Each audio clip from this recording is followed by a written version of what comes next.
황보선의 출발새 아침 3부 시작합니다. 자, 이번에는 알찬 경제 정보만 골라 쉽게 들려드리는 경제 이야기 시간입니다. 자, 공매도 어제 한 1년 한 2개월 만에 재개됐지요. 제한적으로나마. 자, 그래서 지금 어떻게 지금 영향을 미칠 것인지 좀 보고요. 그 다음에 우리나라 경제 회복의 견인차 수출인데 이 수출 경기를 위협하는 요소들 뭐가 있는지 최양호 현대경제연구원 고문과 함께 얘기 나눠보겠습니다. 안녕하십니까? 네, 반갑습니다. 최양호입니다. 네. 자, 공매도 재개 이거 됐는데 네. 어제 증시 좀 분석을 좀 해야 되겠습니다. 네. 예. 어저께 손자병법 나오는 얘기를 좀 해볼까요? 예. 어저께 진화 타급했습니다. 기회가 왔을 때 벌떼처럼 공격했습니다. 아, 그렇습니까? 그리고 예. 조호 이산했습니다. 범을 산에서 내려오게 했습니다. 두 개가 뭐냐면 예. 이 어저께요 공매도가 예상보다 강도가 셌습니다. 네. 이 금지하기 전에 하루에 한 6천억 정도가 공매도가 됐는데 예. 어제 1조 정도가 됐거든요.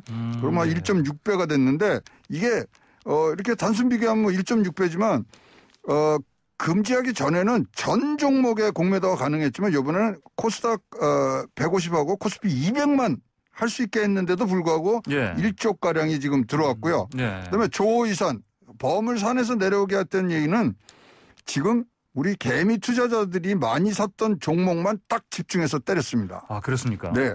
그럼에도 불구하고 어저께 코스피 굉장히 선방했고요. 예. 지수에는 그렇게 영향을 줬다기보다는 종목별로 아주 뚜렷하게 이게 차이가 났고요. 어저께 많이 이제 공매도의 대상이 됐던 헬스케어, 제약 바이오, 예. 그다음에 에너지 업종이 이 공매도에 굉장히 많은 집중타를 어저께 입었다고 보여지고요. 예. 코스피로 보면은 어저께 많이 공매도가 들어온 게 우리가 잘 아는 셀트리온, 네. LG 디스플레이, 신풍제약, LG화학, H&M, 금호석유, SK이노베이션 이런 것들이 코스피에서는 네. 많이 공격을 당했고요. 예. 코스닥 150에서는 시젠, 셀트리온 헬스케어, KMW, 현대바이오, 카카오게임즈, HLB 이게 상위적으로 갖는 부분이고요. 재미난 것은 개인이 이제 우리가 참여하게 돼 있지 않습니까? 예. 개인도 한 1.3% 정도 1.3%. 예, 그 정도 어저께 이제 들어가서 한 132억 정도를 예. 어저께 개인들이 드디어 이 전체 공매도 시장에 참여를 하기 시작했습니다. 그렇군요. 저희 공매도 재개 한다 하니까 이전에 이제 개인 투자자들이 걱정을 참 많이 했지 않습니까? 네네. 지금 어제 그 증시를 봤을 때 이 개인 투자자들 이 상황을 좀 어떻게 좀 어저께 예. 어저께 나온 결과를 보면요. 예. 공매도 이제 영향을 입은 종목도 있지만 어저께 실적 좋은 대형주는 공매도에도 불구하고 상승 마감했습니다. 예. 현대차라든가 기아, 네. 금호석유. 그러니까 지금은 절대적으로 실적 좋은 기업에 지금 여러분들이 투자를 하시는 것이 예. 안전과 수익성을 다 같이 잡을 수 있는 부분이 되고요. 사실 이제 1분기 실적이 지금 발표가 됐기 때문에 지금부터 5월달 증시는 어떻게 여러분들이 잡으셔야 되냐면 2분기 실적에 대해서 포워드 가이던스 나온 것들이 있습니다. 예. 거기서 실적이 굉장히 긍정적으로 전망되는 부분들은 공매도에도 주가가 흔들리지 않는 게 지금 보였거든요. 예. 그렇기 때문에 지금은 아주 완벽하게 지수보다는 그러니까 유동성보다는 종목별로 돌아가는 종목 장세가 확고하게 5월달은 지배하지 않으리라 이렇게 보여집니다. 예. 아까 말씀하신 근데 이제 개미 투자자들이 주로 그 투자한 분야가 IT 특히 제약 쪽 아니겠습니까? 그렇죠. 근데 어제 보니까 많이 떨어졌네요, 보니까. 네, 맞습니다. 그래서 예. 사실 지금 공매도 장고 상위권에 예. 바이오 종목 대거 지금 포진돼 있고요. 그러니까요. 그다음에 사실 공매도 금지 기간 동안에 제약하고 바이오가 2배 이상 올랐어요. 많이 올랐죠. 예. 그러니까 이제 많이 오른 종목이 이제 떨어질 가능성이 있기 때문에 거기 공매도가 지금 들어오고 있고요. 예. 특히 이제 밸류에이션이 굉장히 높은 부단 업종들인데 거기에는 단기 변동성이 이제 확대될 수 있는 부분이 있습니다. 그래서 지금 이제 보시면은 지금 이제 바이오주나 이런 에너지 업종에 들어오리란 걸 우리가 예상을 했는데 예. 그럼 공매도가 그럼 다음에는 어디를 타격할 것인가 이게 굉장히 중요하지 않습니까? 예. 지금 이제 전 세계적으로 유동성이 많이 오르고 그다음에 인플레이션 얘기 나오고 고용이 잘 되고 시작하면은 이건 할 수 없습니다. 금리 얘기를 할 수밖에 없는데 예. 금리 얘기 나오는 순간 성장, 기술 성장주는 위협을 받을 수밖에 없습니다. 예. 왜냐하면 이걸 갖고 할인을 해서 성장을 지금 우리가 측정하기 때문에 따라서 다음 이 공매도들이 찾아갈 먹이는 제가 보기에는 예. 성장주 위주로 5월 달에는 공매도들이 옮겨 타는 분위기가 네. 분명히 있을 것이라고 지금 예상되고 있습니다. 예, 알겠습니다. 자, 이번에는 우리나라 경제 회복의 견인차 수출. 이거 지금 기대치가 높은데 올해 28% 이상 성장할 것으로 좀 전망되고 있지 않습니까? 그렇죠. 그런데 위험 요소가 좀 있다면서요?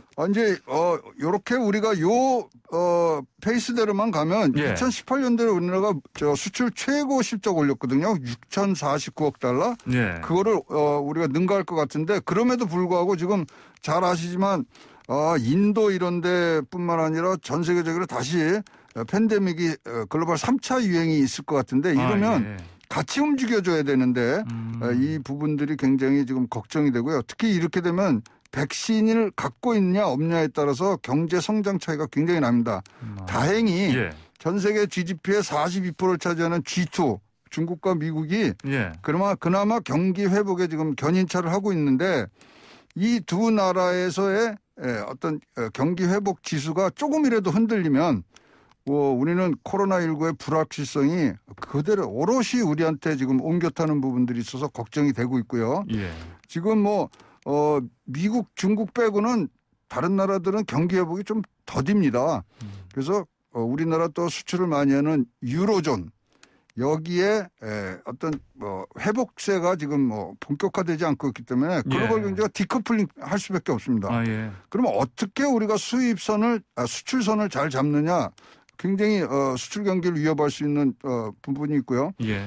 돈이 너무 많이 풀렸지 않습니까? 그러다 네. 보니까 지금 사실 금융시장이 좀 긴축발작할 수 있는 개연성. 예. 특히 이제 신흥국들에서는 금리가 인상이 되면은 이제 그것을 다시 갚기 위한 어떤 금융상의 불안정성이 급증할 수 있는 부분들이 분명히 존재하고요.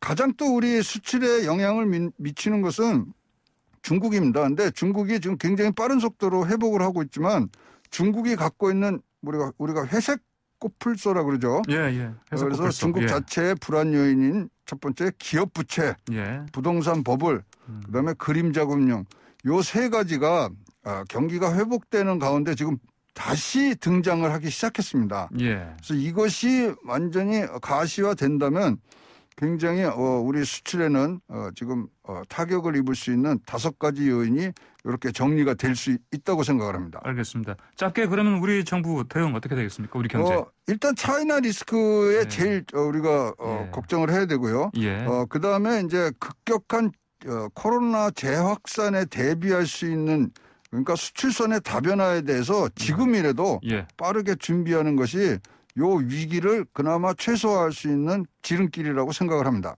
알겠습니다. 오늘 말씀 여기까지 듣겠습니다. 고맙습니다. 네, 감사합니다. 네, 지금까지 최양호 현대경제연구원 고문이었습니다. 자, 이번엔 다양한 우리 사회 이슈를 초선 의원들의 시각으로 살펴보고 토론하는 초선 열전 시간입니다. 자, 오늘 전화 토론으로 두 분 만나보겠습니다. 장경태 더불어민주당 의원 전화로 연결돼 있습니다. 안녕하십니까? 네, 안녕하세요. 장경태입니다. 예. 자, 우리 이번에는 이영 국민의힘 의원 함께합니다. 안녕하십니까? 네, 안녕하세요. 이영입니다. 예, 이영 의원께서는 지금 오늘 저희 초선일전 처음 나오시는데 장경태 의원께서 한번 좀 환영사 한마디 해주시겠습니까? 네, 우리 원래 허은하 의원님과 함께 했었는데 우리 이영 의원님께서도 또 활발한 의정 활동을 하고 계시는 것으로 알고 있는데요. 아무튼 오늘 잘 뵙게 되어서 반갑습니다. 예, 두 분 직접 보신 적은 없습니까? 저는 오고 가다가 뵙고요. 예. 예. 제가 오늘 생애 첫 라디오 전화 방송이기 때문에 잘 봐주시기 바랍니다. 예. 장 의원님? 네. 예. 잘 봐주셔야겠습니다. 오늘은. 예. 네. 자, 그러면 먼저 청문회 얘기부터 좀 해볼게요. 오늘 5개 장관 후보자들 검증대 오르고, 모레는 김부겸 총리 차례죠? 장 의원님, 어떻게 보면 이분들 모두 청문회 통과되겠습니까? 잘? 여러 가지 의혹이 있는데요. 오늘부터 이제 장관 인사청문회가 진행되기 때문에 그 의혹에 대해서 후보자께서 충실하게 답변하시는 것이 매우 중요하다고 생각합니다.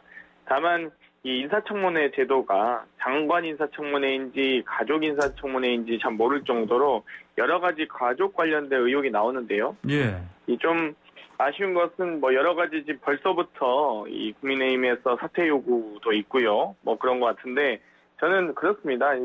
이 여러 가지 의혹에 대한 철저한 검증은 매우 중요한데 계속 그냥 무조건적 반대를 한다면 이순신 장군이 국방부 장관을 한다고 해도 장영실 선생님이 과기부 장관 한다 해도 국민의힘에서는 아마 반대했을 것 같다 이런 생각이 듭니다.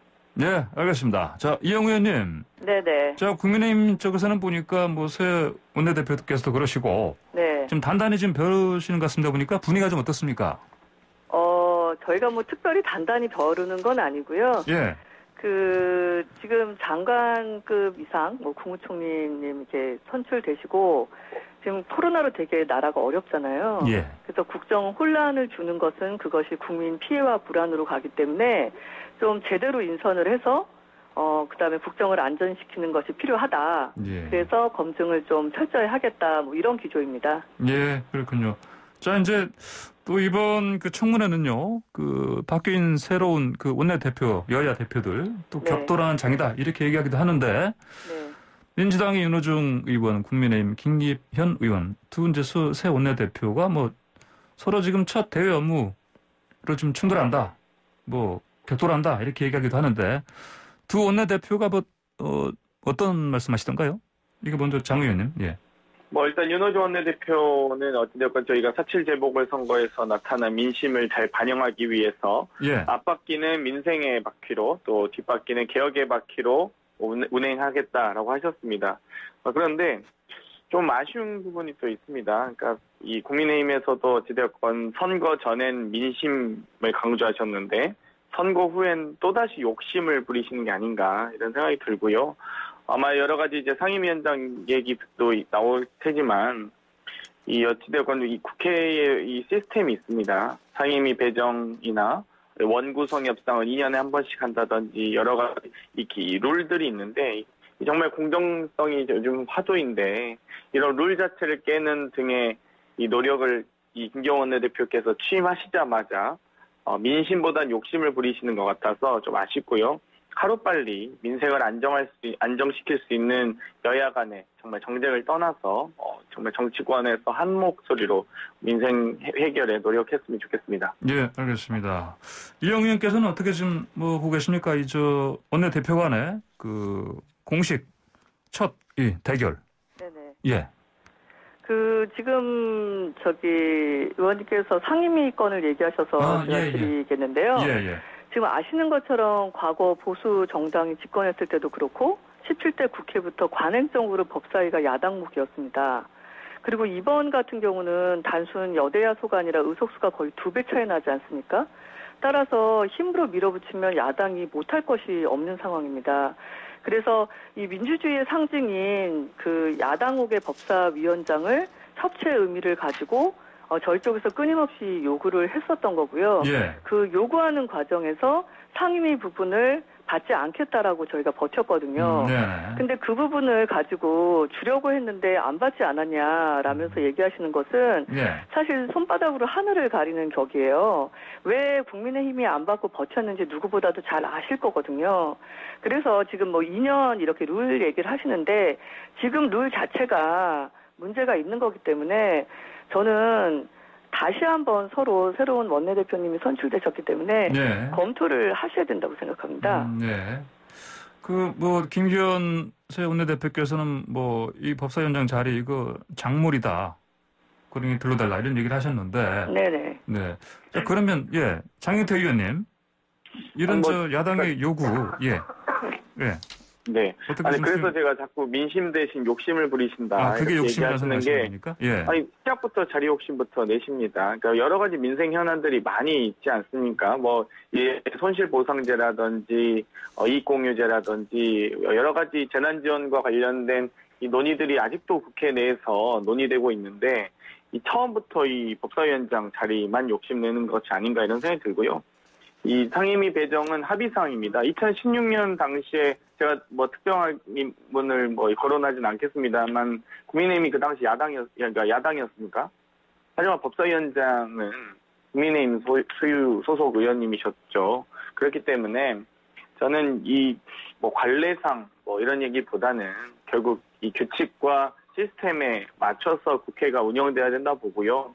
일단 국회 개원한 지 1년이 넘게 지금 1년이 다 되어 가는데도 불구하고 국민의힘 몫의 국회 부의장조차 추천하지 못하고 있습니다. 그러면 국회 부의장도 지금 추천하지 않는 정당이 상임위원장 배분을 또다시 1년 만에 요구하는 것 자체가 염치가 좀 없다고 보고요. 일단 먼저 자리 욕심보다는 민생 해결부터 고민해 주셨으면 좋겠습니다. 예, 알겠습니다. 자, 아까 우리 오늘 청문회 얘기하기로 했으니까요. 이거 좀 얘기하시죠. 이명수 과기부 장관 후보자, 뭐 지금 외유성 출장 의혹 딸들과 함께 뭐 다운 계약서 의혹 이런 얘기들 하는데, 그리고 또 박준영 해수부 장관 후보자 안에 뭐 도자기 밀수 얘기를 하는데 어떻습니까? 이게 지금 심각한 문제다 이렇게 보십니까, 이영 의원님? 네네, 전 심각한 문제라고 보고 있고요. 예. 저 상임위 관련해서 할 말은 많은데 일단 주제가 바뀌었으니까 다음 주제를 하도록 하겠습니다. 네네. 지금 우리 아이들에게 장관이 어떤 사람이냐고 되게 물으면 제 기억을 살려보면 예전 같은 경우는 장관 후보자들이 위장 전입이나 논문 포절, 뭐 투기 이런 문제만 나와도 청와대에서 임명을 철회하거나 후보자 스스로 부끄러워서 자진 사퇴하는 뉴스를 저희가 많이 접했습니다. 네. 근데 언제부터인가 야당에서 의혹을 제기해도 신중 검토보다는 그냥 청와대에서 야당을 무시하고 임명하는 것이 관행처럼 돼버리고 있는데요. 지금 과기부 이mel수 후보자의 의혹을 보시면은 정부 부처의 수장 자격을 논하기도 전에 학자로서 기본적인 양심에 대한 부분을 고민하지 않을 수가 없습니다. 뭐 자녀 동반 외유성 출장, 다운 계약서, 뭐 이건 제쳐두고라도 위장 전입이 13번이고요. 배우자를 18차례나 공동 연구자로 등재한 논문 외조 부분이 네. 지금 논란이 되고 있거든요. 이건 학자로서 굉장히 치명적인 부분 중에 하나입니다. 또 박준영 후보자 같은 경우는 배우자가 남편이 영국 공사 참사관인 때 그 직책을 이용해서 도자기를 밀수해서 팔았다는 의혹이 있거든요. 근데 아시는 것처럼 해수부 장관은 밀수 단속기관을 지휘하는 자리입니다. 이런 부분들이 국민들에게 어떻게 받아들일지 저는 굉장히 의문이 크고요. 문재인 정부에서 7대 배제 원칙을 세웠잖아요.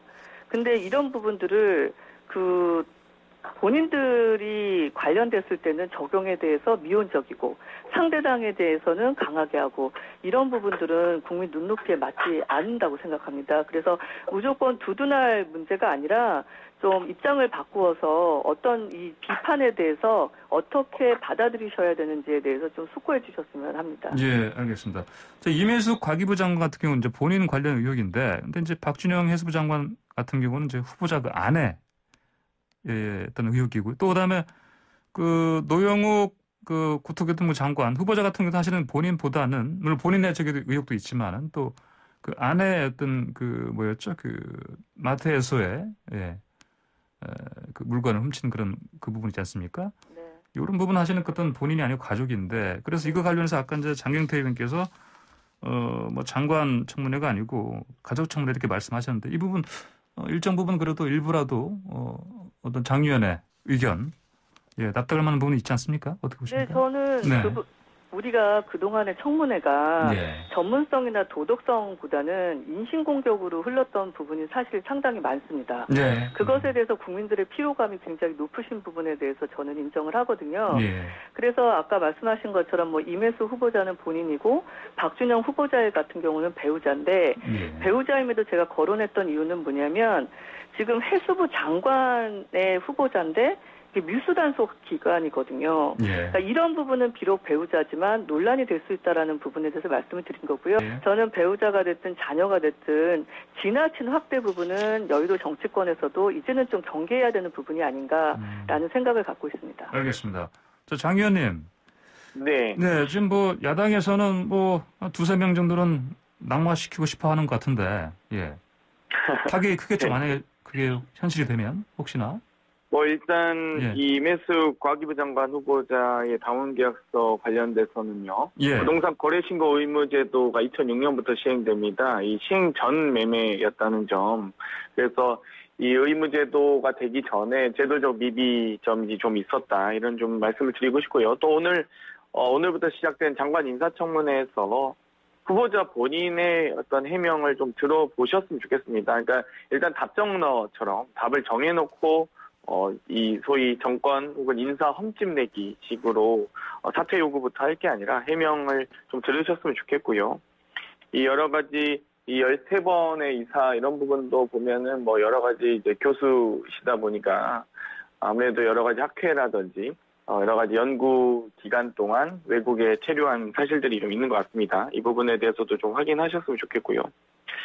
이번에 저희 국토위 같은 경우는 국토부 장관의 야내 부분은 좀 가급적 여야 간에 협의로 언급을 하지 않는 쪽으로 얘기가 되고 있는 것으로 알고 있는데요. 아무래도 이 여성 관련된 이 인권 부분이 있기 때문에 아무래도 좀 문제가 있을 수 있다. 이 부분은 아마 상당 부분 공감한 것으로 알고 있습니다.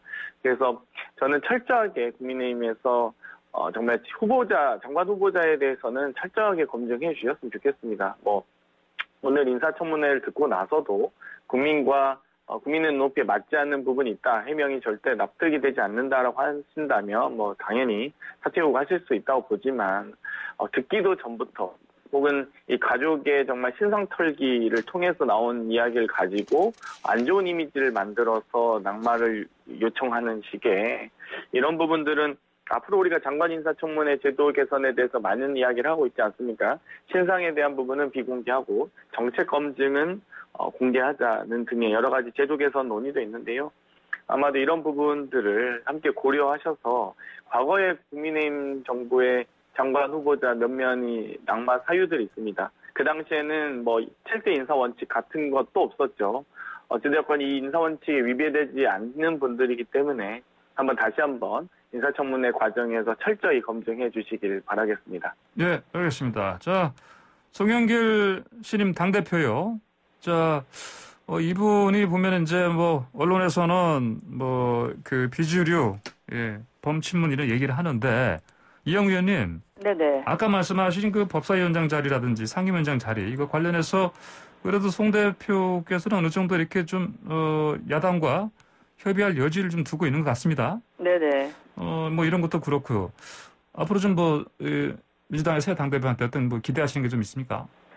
네, 지금 새롭게 뽑히신, 송 대표님 같은 경우는 지금 민주당 내에서도 비주류로 분류가 되지 않습니까? 그래서 기존에 있었던 정책들과 결이 좀 다르게 진행을 하시겠다라고 이미 취임 초기부터 그렇게 말씀하신 걸로 알고 있습니다. 그래서 향후 예전보다는 그래도 여야가 협치를 하는 부분이 좀 늘지 않을까라는 생각이 들고 있고요. 예. 최근에 종부세나 가상화폐 정책같이 정부와 여당이 입장이 달라가지고 국민들이 혼란을 겪고 있는 부분들이 있지 않습니까? 예. 그런 부분에 예전이랑은 다르게 청와대 눈치만 안 보고 더불어민주당 내에서도 좀 다른 목소리를 내지 않을까라는 기대를 하고 있습니다. 그다음에 지금 여의도에서 정치가 실종됐다라는 얘기들이 있습니다. 왜냐하면 180석의 의석을 가지고 계속 지난 4년 동안 1년 동안 일방 통행을 했거든요. 이런 부분이 국민들 보기에도 안 좋고 여야도 사실은 뭔가 합리적인 솔루션을 내는데 장애물이 되고 있습니다. 그래서 그런 부분들에 대해서 다시 한번 재고하시고 그럴 거라고 믿고 싶습니다. 예, 알겠습니다. 장현태 의원님. 송영길 당대표께서 정책이 청와대보다는 당이 중심이 돼야 한다 이런 발언이지 않습니까? 네. 이 발언은 어떤 의미로 좀 해석하십니까? 일단 이번 4.7 재보궐선거에서 나타났던 민심 그대로 저희가 더 낮은 자세로 겸손한 자세로 정책을 반영해야 된다라고 생각하고 있고요. 예. 이 정책의 논의 과정이 민심을 반영한 통로로서 당이 역할을 더 잘해야 된다. 그러니까 여러 가지 저희가 이 재보궐 이후에도 나왔지만 이 당이 좀 더 이 국민들께 더 다가가고 더 낮은 자세로 모셔야 됐었는데 이 부분 못했다라는 이 반성들이 많았었는데요. 이 부분 또한 이 정책 논의 과정에서 민심을 반영할 수 있는 통로로서 당이 역할을 하겠다라는 말씀으로 보입니다. 그렇기 때문에 특히 전 국민이 가장 관심이 많으신 부동산, 또 백신 혹은 재난지원금 같은 경우도 당이 좀 더 적극적 입장을 내시겠다는 것으로 이해하고 있습니다. 예, 알겠습니다. 자, 좀 주제를 좀 바꿔보겠습니다. 최근에 김여정 북한 노동당 부부장이 한국과 미국을 동시에 비방했는데, 자, 우리 정부가 지금 대북 관계 기조를 좀 어떻게 잡으면 좋겠습니까? 이거는 먼저 이영 의원님. 네네. 네. 지금 미국을 비롯한 국제사회에서 북한에 대한 기조는 일관되게 완전한 비핵화입니다.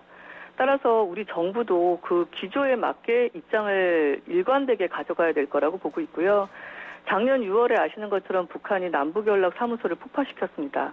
근데 이번에도 김여정이 또다시 대북전단을 강하게 비판했고 곧이어서 바로 우리나라의 경찰청장이 우리 국민을 수사하라고 지금 지시를 내린 상황입니다. 예. 저는 이런 부분들이 국민들 정서에 굉장히 안 맞고 북한에게도 굉장히 잘못된 신호를 주고 있는 행위라고 생각을 합니다. 지금이 어느 시대인데 2021년도에 헌법에 보장된 표현의 자유를 국가가 제한한다는 사실이 믿기지 않고요. 정부가 차단된 북한의 주민들에게 진실을 전달하려는 어떤 이런 국민의 시도를 처벌하겠다라고 하는 것도 저는 시대에 굉장히 역행한 발상이라고 생각합니다. 특히나 이와 관련해서 미국, 유럽 등 국제사회와 인권단체가 굉장히 비판하고 나오고 있거든요. 예. 굉장히 부끄러운 상황인 것 같습니다.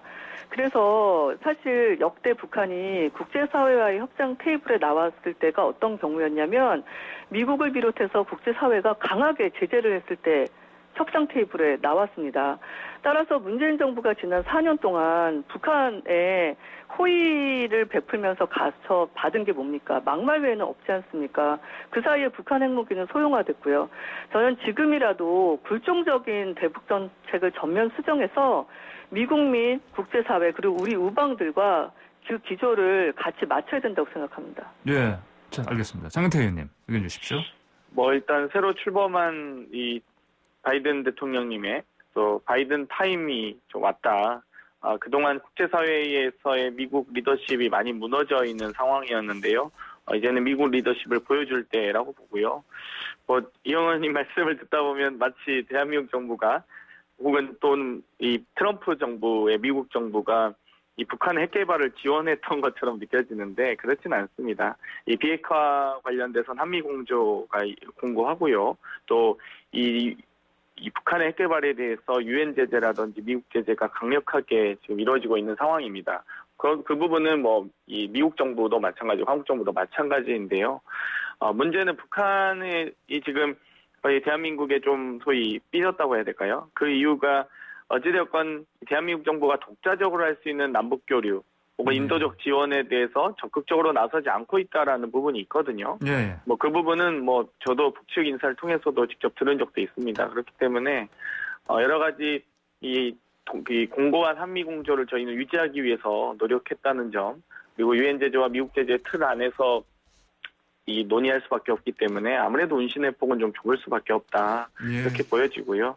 어찌되었건 이 북한의 좀 아쉬운 볼멘 소리를 좀 듣더라도 공고한 한미 공조 속에서 이 대북 문제를 풀어야 되기 때문에 이제는 바이든 타임이 왔으니 좀 거기에 기대를 거는 것이 좋을 것 같습니다. 알겠습니다. 네, 오늘 이영 국민의힘 대비하신 초선절전 네네. 장영태 의원과의 토론 여기서 마무리해야 되겠습니다. 말씀 잘 들었습니다. 네, 감사합니다. 네, 지금까지 이영 국민의힘 의원, 장경태 더불어민주당 의원과 함께했습니다. 네, 방보선의 출발사 지금 3분 마치고 잠시 뒤 4부로 돌아오겠습니다. 네, 방보선의 출발사 지금 4부 시작합니다. 자, 서해 북방 한계선 NLL 인근 우리 해역 쪽에서 불법 조업하는 중국 어선의 수가 크게 늘었습니다. 자, 이 갑작스럽게 증가한 그 이유가 있을 텐데, 자, 그리고 또 어떻게 우리 정부는 대처해야 될까요? 자세한 얘기를 나눠보겠습니다. 먼저 현장에서 단속하고 있는 서해 5도 특별경비단의 오정동 경비작전과장 전화로 연결됐습니다. 오 과장님 안녕하십니까? 예, 안녕하십니까. 오정동입니다. 예. 지금 NLL 인근에서 그 중국 어선 조업하는 거 급증했다 들었습니다. 얼마나 늘었습니까? 예. 예.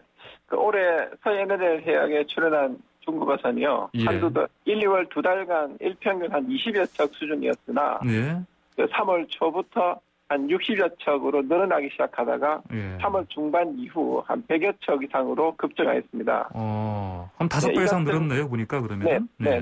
예. 이 같은 증가 추세는 4월부터 시작되는 꽃게 조업철까지 이어졌는데요. 예. 4월 한 달간은 일평균 한 200여 척 이상 중국 어선이 출연하게 되었습니다. 200여 척이요? 네. 그럼 1, 2월 달에 비해서 10배인데요? 예, 한 그 정도 되고, 그리고 지난 해와 비교해도 한 3배 이상 증가한 결과고요.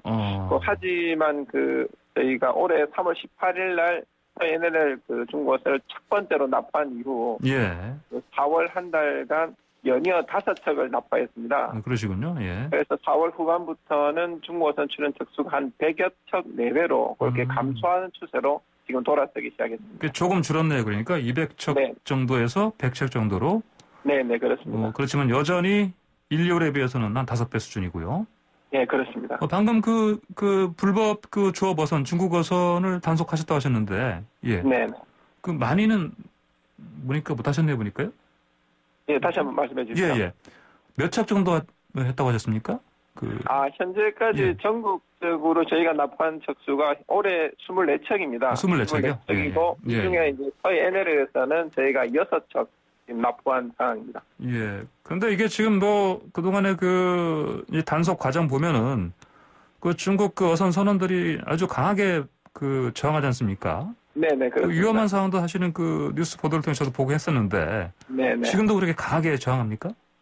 통상 중국 어선들이 과거에는 여러 척수가 나란하게 이렇게 붙는 소위 집단 계류 형태를 만들거나 또는 흉기를 사용해서 저희 해양경찰의 공무집행을 방해하는 아주 격렬한 저항 형태를 보였습니다만은 최근에는 이런 어떤 과격한 저항보다는 오히려 조타실 선실문을 폐쇄해서 도주하거나 또는 우리 한국 해경의 등선을 못하게 어선 주변에 등선 방해물을 설치해서 저희 함정의 접근을 차단하는 이런 어떤 기능적이고 좀 다소 교묘한 저항 형태를 보이고 있습니다. 그러니까 직접적으로 과격하게 저항하는 것보다 아예 도주해버리거나 그 주변에 아예 우리 해경을 하지 못하게 이렇게 한다는 말씀이시죠? 맞습니다. 예, 저희가 중국 어선들이 과격하게 저항할 때는 저희가 개인 무기 사용을 좀 적극적으로 하다 보니까 이들이 이런 무기에 대한 부분들을 피하려고 오히려 이제 도주하는 형태로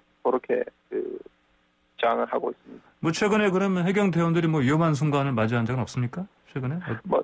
늘 단속 때마다 위험합니다만은 저희가 특히 서해 NLL 같은 경우에는 조금만 올라가면 이제 북한 해역이기 때문에 그렇죠. 저희가 단속 과정 중에 이제 NLL을 월선할 수 있는 그런 위험 그런 것도 있기 때문에 저희가 단속에 상당히 신경을 쓰고 있습니다. 그렇군요. 근데 왜 이렇게 사실 북한 해역 쪽도 있지 않습니까? 네네. 꽃게잡이를 할 수 있는데 왜 우리 쪽으로 이렇게 넘어오는 겁니까? 이 보시기에.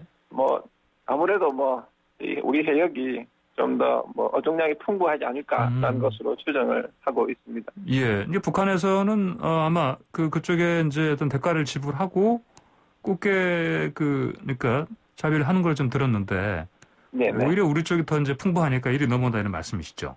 물론 이제 북한 해역에서 이렇게 조업 허가를 받는 중국 어선들도 있습니다만은 대부분 서해 NLL로 진입하는 중국 어선들이 대부분 무허가 어선들입니다. 그래서 아무래도 우리 쪽 해역의 조업량도 풍부할 뿐만 아니고 그런 것들을 감안해서 이런 중국 어선들이 이렇게 우리 해역으로 내려오는 것 같습니다. 그렇군요. 알겠습니다.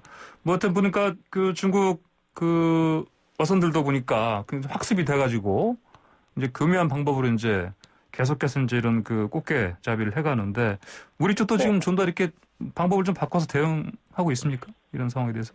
네, 저희 과격한 저항을 보이던 과거 때는 저희가 무기를 적극적으로 사용했던 그런 어떤 저희가 대응을 하였고요. 예. 최근에 이들의 어떤 조타시를 폐쇄하거나 등선 방해하는 어떤 그런 수단에 대해서는 네네. 저희가 휴대용 전기 톱이라고 있습니다. 직접 저희가 중고사에 등산해서 닫혀진 조타실문을 폐쇄하기 위해서 전기 톱으로 강제 개방해서 조타실을 제압하는, 그래서 중고선을 납포하는 방향도 있고요. 또는 등선이 어려울 경우에, 중고선으로 등선이 어려울 경우에 저희가 좀 강력한 소화포가 있습니다. 소화포를 중고선의 레이더 스캐너나 통신 안테나를, 이런 것들을 이제 항해 장비를 무력화시키는 또는 어떤 물리적 타격을 가하는 방법으로 저희가 현재는 대응을 하고 있습니다. 예, 알겠습니다. 오 과장님 말씀 여기까지 듣겠습니다. 고맙습니다. 네, 감사합니다. 네, 지금까지 서해오도 특별경비단의 오정동 경비교육작전 과장이었습니다. 자, 다음으로는요, 불법업 단속을 총괄하고 있는 해양수산부 임태호 지도교섭과장 전화로 연결해서 이야기 들어보겠습니다. 임 과장님 안녕하십니까? 예, 안녕하십니까. 해양수산부 지도교섭과장입니다. 예, 방금 저 해경 쪽 얘기 들어보셨죠? 예. 지금 보니까 이전에 비해서는 중국 어선들이 이제 이 꽃게잡이 이게 대해서 이제 우리 쪽 단속에 대해서 과격창을 하다 요즘 이렇게 교묘하게 또 보니까 어떤 대응하고 있네 보니까요. 자, 그러면은 우리 정부는 이렇게 이제 중국 어선들이 이렇게 바뀐 방법으로 꽃게잡이 하는 거, 이 관련해서 어떻게 좀 대응을 하고 있습니까? 예. 일단 중국 어선 불법 조업에 대해서 단속 일선에 있는 해경 관계자한테 감사를 드리고요. 예. 해양수산부는 한중업 공동위원회 외에도 수산 고위급 회담, 지도 단속 실무회의 등 다양한 협의 채널을 통해 중국 어선의 불법 조업, 특히 서해 NLL 해역에서의 불법업에 대해 강력하게 항의하고 중국 정부의 자구 노력을 촉구하고 있습니다. 이에 대해 중국 측에서는 자국 어선의 불법 조업 상황을 예의주시하고 있으며 한중 간 합의에 따라 자국 지도 단속선의 순찰 및 관리 감독 강화, 경계선 침범 사전 차단을 지시하고 현장에서 한국 업지도선과 불법 조업 행위에 공동 대응하도록 조치하고 있다고 설명하고 있습니다. 그럼에도 불구하고 서해 NLL 등 일부 불법 중국 어선에 대해 이는 무허가 어선으로서 중국 정부의 관리 밖에 있기 때문에 단속이 쉽지 않다고 주장하고 있어 중국 어선의 불법 조업이 건절되지 못하고 있다 생각합니다. 예, 알겠습니다. 지금 중국 측에 강력하게 항의한다 말씀하셨는데 구체적으로 어떻게 하십니까? 일단 저희들이 주중 대사관을 통해서도 항의를 하고 있고요. 그다음에 주중 대사관, 그다음에 외교부 채널에서도 하고 있고 저희에서는 저희 지도 교섭과에 한 라인이 있습니다. 그걸 통해서 중국 어선이 지금 접근할 경우 또 단체 집단 행동을 할 경우에 철거를 하라, 철수하라 이렇게 지시를 하고요. 요청하고 이렇게 하고 있습니다. 그러면 이제 그런 우리 요청에 대해서 중국에서 반응을 좀 어떻게 합니까? 중국에서는 일단 자국 어선의 어떤 위반 행위에 대해서는 강력하게 아까 말씀드린 것처럼 단속하고 있다고 하는데 이렇게 이제 NLL이나 어떤 수역에 있는 어선들은 자국 어선이 아니다, 허가된 어선이 아니다 하는 식으로 해서 좀 빠져나가는 그런 측면이 있다고 봐집니다. 예, 알겠습니다. 자, 지금 그러면 이렇게 중국 어선들이 와서 다 잡아가다 보니까 우리 서해 어민들 어획량이 크게 줄어들고요. 그럼 타격을 크게 받게 되는데 피해가 좀 어느 정도입니까? 예, 중국 어선들의 조업에 따른 피해를 산정하기 좀 곤란한 면이 있는데요. 일단 중국 어선들은 야간이나 기상 악화 등 취약 시간대에 우리 수역을 침범해 조업하고 있고, 그래서 단속이 쉽지 않습니다. 또 이러한 중국 어선들의 불법 조업 특성상 피해 어종, 어획량 등에 대한 확인이 곤란해서 피해액을 산출하기가 좀 어려운 실정입니다. 특히 중국 어선들이 우리 수역에서 불법 조업하는 방식은 주로 두척이 그물로 바닥을 끄는 쌍끌이 조업이며 이런 쌍끌이 조업 방식은 어린 물고기를 남획하여 우리 수산 자원을 고갈시킬 뿐만 아니라 해양 생태계까지 파괴시키므로 그 피해가 수년까지 이어질 수 있다는 데 더 큰 문제가 있다고 생각합니다. 그러면 이제 우리 어업인들 피해 지원이라든지 대책 이런 건 좀 있습니까? 네, 저희들은 지금 당장 이제 어업을 좀 위협을 받아서 경영이 어려운 어업인들에 대해서는 희망할 경우에 감척을 지원한다든지 그 외에 어업인들이 지속적으로 경영을 유지할 수 있도록 하는 것이 직접적인 어떤 피해 지원이라고 생각하기 때문에 수산자원 조성 사업을 통해서 어업인들이 이렇게 어업 활동을 어획을 많이 할 수 있도록 지원하고 그다음에 금년부터 도입되는 수산자원보호 직불제 등을 통해서도 직접 그 지원을 할 계획으로 있습니다. 아, 수산자원보호 직불제라고요? 이거 조금 더 설명 좀 부탁드립니다. 여러 조건이 좀 있습니다만은 수산자원 보호 직불제 같은 경우에는 어업인들이 CAC에 참여하고 그다음에 적정 어구를 규정에 맞는 어구를 지키는 그런 그 준수 협약에 참여한다면 정부가 직불제 형태로 일정 금액의 소득을 보전해주는 그런 형태가 되겠습니다. 예, 알겠습니다. 오늘 말씀 여기까지 듣겠습니다. 고맙습니다. 네, 감사합니다. 네, 지금까지 해양수산부의 임태호 지도교섭 과장이었습니다. 자, 이번에는 내일 아침 스포츠의 매력을 변함없이 짧고 굵게 흥미진진하게 스포츠가 얼마나 좋은지 보는 시간입니다. YTN 스포츠부 조은주 기자 스튜디오에 나왔습니다. 안녕하십니까? 안녕하세요. 야구 팬들 좀 흐뭇할 것 같은데요. 그래요? 텍사스 양현종 선수가 선발 기회를 잡았죠. 돈과 명예가 보장된 FA 꽃길을 마다하고 불안한 미국행 택했는데 실력만으로 메이저리그에 올랐고 2경기 불펜으로 나서서 호투한 끝에 눈도장 찍었고 마침내 선발 기회를 얻었습니다. 일본인 투수 아리하라가 손가락 부상으로 빈자리가 생겼고요. 그래서 양현종한테 기회가 왔습니다. 모레 미네소타 상대로 선발로 마운드에 오릅니다. 한국 무대를 주름잡던 좌완 삼총사 양현종, 김광현, 류현진이 미국에서도 류김양 시대 시동을 걸기 시작했습니다. 류김양 시대. 네. 양김류라고도 하고 그렇더라고요. 그래요. 원래라면 이제 세인트루이스 김광현이 내일 뉴욕 매치전에 나오고 6일에 양현종, 7일에 토론토 류현진이 차례로 선발 등판하는 일정이었는데 간밤에 보니까 김광현 선수 일정이 하루 미뤄졌더라고요. 아, 그래요? 부상 선수가 생각보다 일찍 복귀하면서 등판 일정이 하루씩 착착 밀린 거예요. 그래서 6일 날에 김광현, 양현종이 동시 출격하고 7일에 류현진 선수가 나옵니다. 6일에 김광현, 양현종 그리고 7일 류현진이요? 네. 알겠습니다. 자, 우리나라 야구는 좀 하루 지금 쉬어가죠? 네, 백신 때문인데요. 도쿄올림픽 예비 엔트리에 든 예비 국가대표 어제 야구 쉬는 월요일에 화이자 백신을 맞았습니다. 국가대표팀 김경문 감독 필두로 추신수, 오승환 또 코뼈 다친 황재균 선수까지 선수 지도자 116명이 주사를 맞았는데요. 이제 해외파 빼고 혹시나 뻐근하고 부작용이 있을까봐 쓰는 팔 말고 반대팔에 주사를 맞았다고 하고요. 이제 현장에서는 아무래도 백신 맞으면 피로도 있다고 하고 머리도 아프다 그러고 근육통 발열 이런 얘기도 있다고 하는데 경기 못한다 연기하자라고 해서 오늘 야구는 쉼표입니다. 가을에 편성하고요. 어차피 우천 취소됐을 것 같기도 한데 잘 된 것 같아요. 비바람 몰아치는 날인데. 그렇죠. 내일 어린이날 경기는 예정대로 진행합니다. 내일은 어린이날은 또 날씨가 좋대요. 그렇군요. 때마침 오늘 또 날씨가 안 좋고. 네. 그 코뼈 골절이 그게 황재균 선수가 공 맞아서 그런 거 아니에요? 네, 그 바운드 불규칙 바운드에 맞아가지고 그랬죠. 네, 근데 어제 이렇게 하고 와가지고 잘 건강한 모습으로 맞고 갔다고 합니다. 그 상황에도 주사를 잘 맞고 갔군요. 알겠습니다. 자, 올해 프로야구 이제 여러 볼거리가 있는데 마운드 있잖아요. 마운드 운영 때문에 좀 시끄럽다고요? 네, 사실 마운드에 투수 아닌 선수를 자꾸 세우는 일이 올해 반복되고 있어요. 먼저 이제 빅리그 출신 사령탑 한화의 수베로 감독이 먼저 시도를 했는데 4월 10일에 두산전에서 1대 14로 크게 지니까 9회 초에 내야수 강경학, 외야수 정진호를 차례로 등판시켰습니다. 어차피 진 경기 괜히 이제 투수 내서 허심 빼지 말고 야수로 일단 맞고 다음날에 우리 총력전 잘하자. 이런 취지겠죠. 결국에는 넉 점을 더 주고 1대 18로 대패를 했습니다.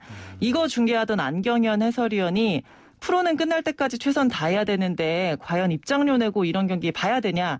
저 같으면 이거 안 본다. 이런 말을 해서 논란이 됐었죠. 시끌시끌했는데 그 패턴을 고스란히 요즘에는 롯데가 이어받은 분위기입니다. 롯데 허문회 감독이 개막하고 이제 24경기 했는데 3경기에 야수를 마운드에 올렸어요. 그리고 최근에는 지난 1일에 한화전에서 3대 11로 뒤지니까 8회에 김민수, 9회에 배성근, 내야수를 잇따라 마운드에 세웠습니다. 지난달 17일 사직 삼성전 때는 0대 12로 지니까 7회부터 추재현, 배성근, 오윤석 선수를 차례로 마운드에 세웠어요. 모두 야수인데 KBO 리그 40년 역사상 최초로 한 경기에 야수 3명이 마운드에 오른 겁니다. 참 진기록 상식 파괴라고 해야 될까요? 심했네요, 그거는. 네. 마운드 운용할 때마다 이제 허문회 감독은 다음 경기 위해서 어쩔 수 없다.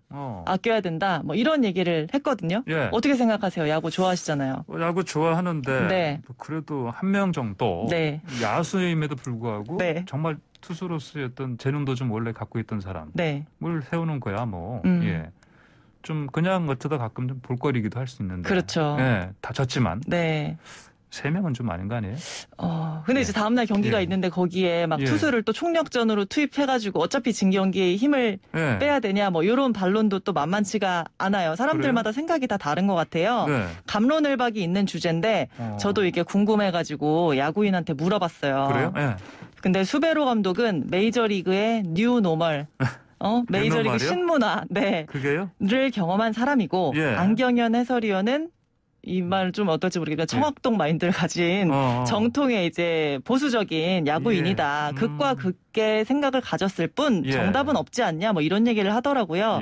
실제 미국에서는 야수를 기용하는 게 꽤 있다고 합니다.